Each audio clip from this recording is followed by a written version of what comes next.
नमस्कार और बिहार की सभी आंगनबाड़ी सेविकाओं बहनों का स्वागत है आंगनबाड़ी से जुड़ी एक और बहुत ही इम्पोर्टेंट वीडियो में। बहनों, इस वीडियो में हम एफआरएस के संबंध में पूरी सच्चाई को जानने वाले हैं कि क्या सच में आंगनबाड़ी केंद्रों पे एफआरएस सिस्टम को बंद कर दिया गया है। क्योंकि बहुत सारी आंगनबाड़ी बहनों का प्रश्न था कि एफआरएस सिस्टम को बंद किया गया है या नहीं किया गया है। इस बार क्या हम टीएचआर करेंगे तो एफआरएस के माध्यम से करेंगे या नहीं करेंगे। क्योंकि बहुत सारी आंगनबाड़ी सेविकाओं का प्रश्न है कि हमने बहुत सारी वीडियोस देखी है जिसमें बताया गया है कि एफआरएस को बंद कर दिया गया है, अब आप सभी को टीचर में एफआरएस को नहीं करना होगा। तो आइए इस ऑफिशियल पत्र के माध्यम से समझते हैं कि किस प्रकार से अगर आप टीचर वितरण बिहार के अंदर करती हैं, एक बिहार की सेविका है, तो आप टीचर के माध्यम से एफआरएस कैसे कर सकती हैं। देखिए, ये जो पत्रांक है 43 है और ये जो है पत्र है एक जिले से निकल के आ रहा है, जो आप सब यहाँ पे देख सकती हैं। दिया गया है सेवा में सभी जिला बाल विकास परिषद पदाधिकारी सारण, यानी जिले के जितने भी बाल विकास परिषद पदाधिकारी है, जितने भी कार्यालय है जिसमें आंगनबाड़ी सेविकाएं बहनें हैं, उन सभी के लिए पूरा पत्र जारी किया गया है। ये आंगनबाड़ी कार्यकर्तियों के संबंध में भी होने वाला है।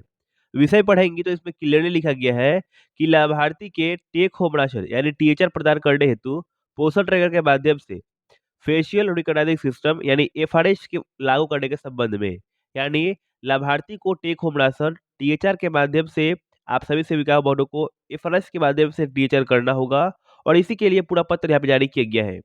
इसमें यहाँ पे आंगनबाड़ी बहनों को कुछ निम्न बिंदु पे कार्रवाई के संबंध में बात की गई है। उसके बारे में जानेंगे कि क्यों आंगनबाड़ी सेविकाओं बहनों के द्वारा अब से अगर बिहार में टीचर करती है वो फरवरी माह से, तो आपके ऊपर कार्रवाई की जा सकती है। देखिए, दिया गया उपयुक्त विषय के संबंध में कहना है कि योग्य लाभार्थी जो 6 माह से 3 वर्ष के बच्चे, गर्भवती एवं धात्री महिलाएं हैं, उनको आंगनबाड़ी केंद्रों के माध्यम से टेक होम राशन दिया जाने का प्रावधान है। ये बात काफी सत्य है कि गर्भवती एवं धात्री महिलाओं के साथ बच्चों को भी टीचर देना होता है और आंगनबाड़ी सेविकाएं बहनें जरूर करती हैं।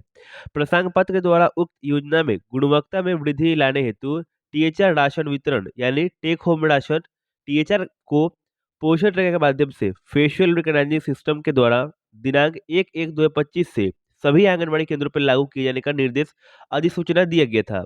आप सभी को पता है कि जो नए वर्ष है आप सभी का जो 2025 का है, इससे पहले ही आंगनबाड़ी बहनों को 2024 के 11वें एवं 12वें महीने में दो इंपॉर्टेंट पत्र दिए गए थे, जिसमें ये बताया गया था कि आंगनबाड़ी सेविकाओं का जो नया वर्ष होगा जो 2025 का होगा, इस नए वर्ष के बाद से आंगनबाड़ी सेविकाएं बहनें कभी भी टीचर करेंगी, जिस भी मंथ में करेंगी, तो उनको टीचर के दौरान एफआरएस के माध्यम से टीचर देना होगा। और इसके विरोध में आंगनबाड़ी सेविकाओं बहनों ने बहुत सारे अपने परियोजना स्तर से, अपने जिला अंतर्गत से बहुत सारी आंगनबाड़ी कर्मचारी संघों के द्वारा पत्र दिया गया कि एफआरएस सिस्टम को बंद किया जाए, हम एफआरएस के माध्यम से टीचर नहीं करेंगे। लेकिन इसके बाद भी आंगनबाड़ी सेविकाओं की बात नहीं मानी गई और नए वर्ष 2025 के शुभ अवसर पे आंगनबाड़ी केंद्रों पे टीचर के दौरान एफआरएस के माध्यम से करने की जो निर्देश है दिए गए हैं। देखिए, इसके बाद दिया गया है एतवत कार्य फेशियल रिकॉग्निजिंग सिस्टम के सफलतापूर्वक क्रियान्वयन, यानी ये जो सिस्टम है ये सफलतापूर्वक काम कर रहा है। जब ये नया नया पोषण ट्रैकर में आया था तो इसमें कुछ बग्स थे, इसमें कुछ प्रॉब्लम्स थी, जिसके अनुसार आप सभी को जब ये अपडेट में 22.4 या 5 अपडेट में आया होगा, उस अपडेट में आप सभी को इसमें काम करने की अनुमति नहीं दी गई थी। लेकिन अब जो नया अपडेट पोषण ट्रैकर में है वो 22.6 का अपडेट है और इस अपडेट के बाद पोषण ट्रैकर में फेशियल रिकॉग्निजिंग सिस्टम में कोई भी प्रॉब्लम नहीं है। इसीलिए इन निम्न बिंदुओं पर ध्यान रखते हुए कार्रवाई की अपेक्षा हो सकती है। यहाँ पे देखिए निम्न बिंदुएं दी गई है जिसके संबंध में कार्रवाई हो सकती है अगर आप इसके संबंध में अपने आंगनबाड़ी केंद्रों पे टीचर नहीं करती हैं। पहला पॉइंट दिया गया है कि पोषण ट्रैकर में लाभुक का मोबाइल संख्या सत्यापित करना जरूरी है, यानी उनका मोबाइल वेरिफिकेशन, मोबाइल नंबर को वेरीफाई करना। जब आप उनका मोबाइल वेरीफाई करेंगे पोषण ट्रैकर से तो उसमें 4 अंकों का यहाँ पे ओटीपी मांगा जाता है और उसी के द्वारा आप सभी सेविकाएं बहनें उनका मोबाइल वेरीफाई कर सकती है। तो अब वो क्या करना है, पहला काम कि जिस भी लाभार्थी को टीचर दे रही है उनका मोबाइल वेरीफाई करना जरूरी है। आप उस समय भी कर सकती है या पहले भी यहाँ पे कर सकती है। दूसरा दिया गया है कि लाभुक का आधार कार्ड के साथ जो मोबाइल संख्या चल रहा होगा उसके साथ लिंक होना भी जरूरी है, यानी कार्यरत मोबाइल के साथ लिंक होना अनिवार्य है। तो आप लाभुक से बोलेंगी कि आपका जो आधार कार्ड है या आपकी जो आधार संख्या है उसके अंतर्गत आपका जो फोन है उससे लिंक होना अनिवार्य है, क्योंकि उसके द्वारा ही मैसेज उनके फोन पे आने वाला है।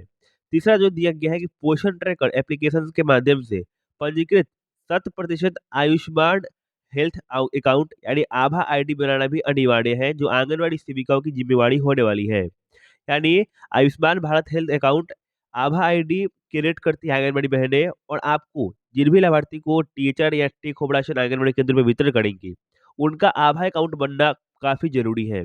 फिर अंत में आंगनबाड़ी वालों को दिया गया है कि अतः उपयुक्त आलोक में यह निर्देशित दिया जाता है कि 5 जनवरी 2025 से योग्य लाभुकों को टेक होम राशन यानी टीचर का वितरण पोषण ट्रैकर के माध्यम से दिया जाएगा।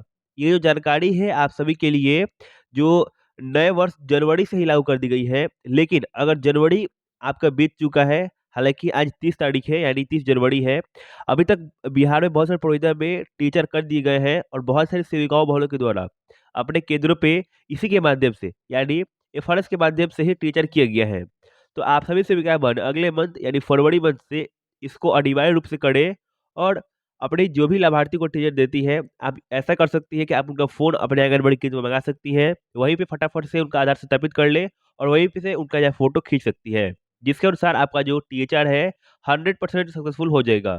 हमने बताया है पिछली वीडियो में कि किस प्रकार से नए वर्ष 2025 के माध्यम से आप सभी के आंगनबाड़ी केंद्रों पे अब जब भी टीचर करने वाली है, तो उसके लिए निरीक्षण पत्र दिया गया है, और निरीक्षण पत्र लगभग 4 से 5 पेज का है, आप उसको पढ़ सकती हैं। हमारे व्हाट्सएप ग्रुप से जुड़ने के लिए आप सभी सेविकाएं बहनें नीचे डिस्क्रिप्शन नंबर दिया गया है, आप वहां से जुड़ सकती हैं, जिसमें हमने वो पीडीएफ डाल रखा है।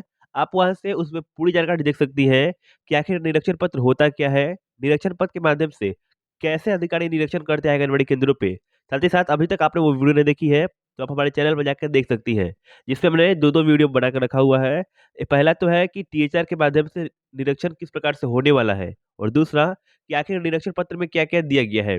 आप सभी से क्या है, बस वीडियो जरूर देखें, और व्हाट्सएप ग्रुप से जुड़ने के लिए जिसमें पीडीएफ अपलोड किया जाएगा, डिस्क्रिप्शन नंबर दिया गया, आप वहाँ से जुड़ सकती है। ये वीडियो कैसी लगी कमेंट जरूर बताइएगा, और ऐसे इंपॉर्टेंट वीडियो के लिए हमारे इस चैनल को सब्सक्राइब करें, और ऐसे इंपॉर्टेंट वीडियो के लिए हमारे इस वीडियो को लाइक करना ना भूलें। हम फिर से जरूर मिलेंगे एक और नई और बहुत ही इंपॉर्टेंट वीडियो के साथ। तब तक के लिए धन्यवाद।